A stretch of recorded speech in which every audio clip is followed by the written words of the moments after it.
So let's just jump straight into this. One of the first things that I've got on the list here is the state pension. Now, look, the state pension has been around for a very long time, and it has helped previous generations retire with, I wouldn't say comfort, but knowing that there is going to be some kind of provision from the government. However, in 2024, we're hearing more and more noises around the fact that the state pension age needs to be pushed back.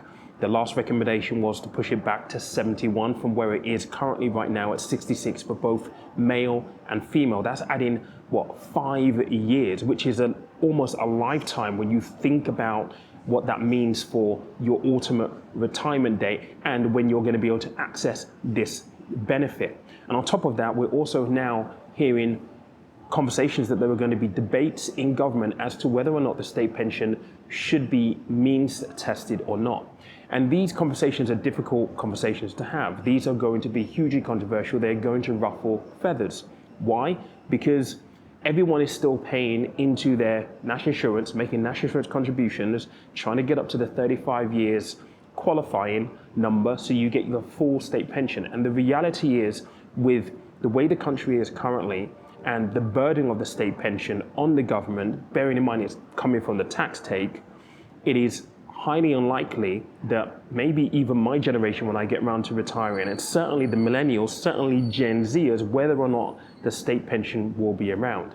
Now, one thing the state pension has done, and I think this is a gift and a curse, is that it has given us this sense of dependence on the state, this expectance that the state is going to give us some form of income to be able to prop up our retirement requirements or retirement provisions when we finally get to retiring. And I think whilst it's good, it's also a bad thing, because to a certain extent, it has definitely made us more lazy in our own readiness and preparedness for what we're doing now to plan for our retirements moving forward. And I know that that is one of the things, speaking to Jeremy Hunt a few months ago, that they want to address. They want to take the reliance of individual people in the population on the government for their retirement provisions.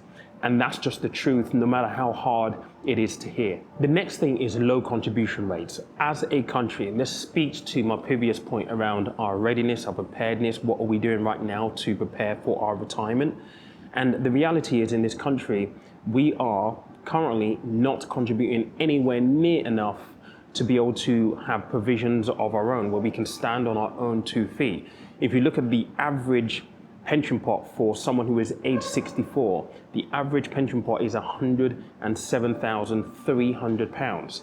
And even if you take the rule of 4% as a way to calculate how much you can draw from £107,000 without eroding your capital, given the fact that inflation remains at a certain level, it is not likely going to give you anything remotely close to what you would need to have a semblance of a comfortable retirement. And therein lies the problem. Whilst the state pension has been a gift on one hand, it has definitely impacted our readiness and what we're doing currently here. And yes, the government has done certain things over the past decade or so to try and correct this.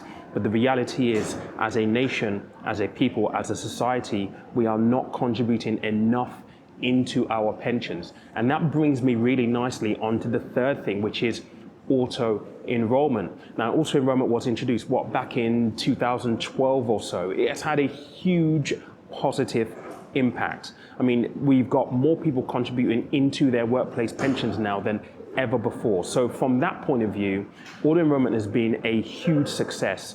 People like Nest, for example, which is one of the primary agencies or providers that facilitates auto enrollment, they have circa half a billion, I should say, pounds going into their pension schemes every single month. So vast amounts of money are going into auto enrollment. But auto enrollment, for all its good, still has its problems, I would suggest, and I'm going to outline it for you right now. If you take the average wage here in the UK, it's about £30,000, and at the moment, under auto enrollment, it means that you have to contribute 8% of your qualifying annual salary. So when you start looking at the average wage of, say, £30,000, what that equates to, 8% as the minimum contribution, is £2,400 per year. But if you compound this over, say, a career, let's just say 30 years or so at a 6% return, this is what you get. And again, the question becomes, well, is this going to be enough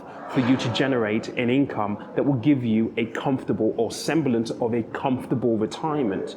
There seems to be a huge chasm between what we're doing currently, the mechanisms that are in place currently, to what is going to deliver us in the future. And if you're young, if you're in your 20s and your 30s, time is on your side. But if you're in your 40s or your 50s, I made a video where I talked about when might be too late to retire. This video right here is one that you should definitely go and watch, because as you get older, as you have less time on the clock, it becomes even harder for you to be able to put the amount of money that you need into a pension to acquire the lump sum required to generate a decent income. So whilst auto-enrollment has been a positive thing, I would like to see some changes. I would like to see maybe the minimums, the prescribed minimums, mandated to be increased.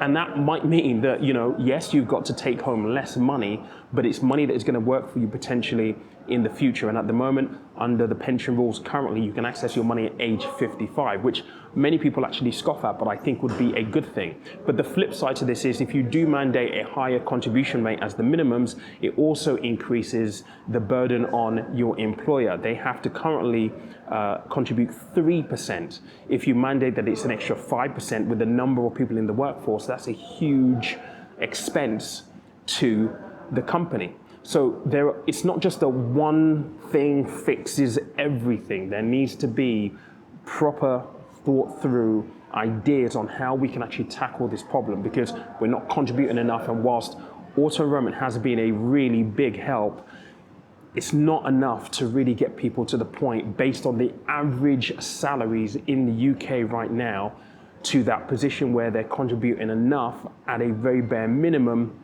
to meet a really good retirement, or a comfortable retirement, to say the least. I think a conversation worth having is understanding what retirement actually looks like in 2024 and beyond. I think we've gone past the days where you would look forward to a particular date, you cut off, and then you stop working. I don't think that the world is like that anymore. Maybe it was in the 70s, the 80s, dare I say even the 90s.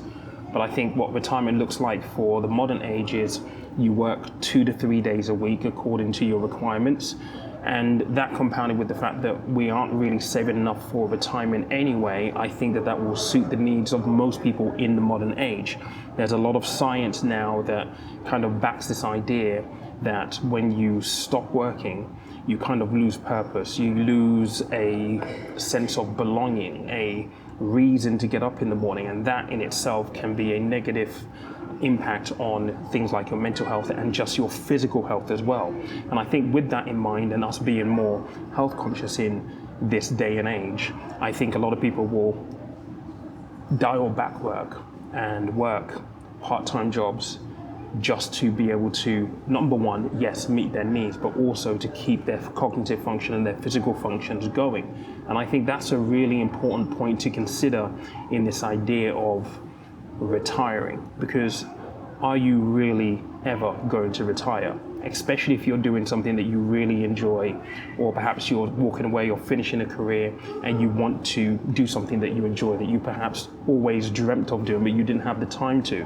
Retirement could be a great period of your life to pursue those types of things. So understanding what retirement means for you, I believe, is a really big part of this conversation as to whether or not you will ever be able to retire, and not just that, whether you want to retire.